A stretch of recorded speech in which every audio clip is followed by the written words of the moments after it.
This is the first time since the pandemic where we've been able to bring together researchers, practitioners. We're bringing together research work from around the world. So this is a truly international conference. It's such a beautiful, diverse, eclectic mix of different perspectives of what mindfulness can do for us. So it's quite a moving process being here as part of the conference. It feels like a bit of a homecoming. Everyone's expressing and experiencing mindfulness out there, but bringing it together. I'm really enjoying this conference because it's a merge of my professional and personal interests. I was sat in a workshop this morning thinking this is actually what I choose to do for fun and then it's also an opportunity to share my research, so I'm really grateful to be here. It's my first ever conference ever, so I feel quite starry-eyed about being here and seeing such big names around and being present with everybody who is doing some great research. The connection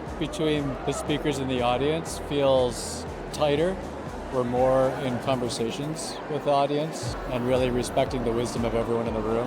It's wonderful. So many people that I only know online in little boxes, and I'm meeting them, and I'm feeling thoroughly invigorated by it all. I'm quite starstruck because there's just so many incredible people here that I've just read about and watched, and to see them in person, like talking about their work, is just incredible. The dream that we've had for a long time for things to become more diverse, for a greater sense of inclusion, more people on the stage who don't look like me, and that's really happening, and I'm really feeling the benefit for all of us. The big takeaway from the conference is actually mindfulness is not just about the time spent on the cushion, but also about really making the world a better place for everybody.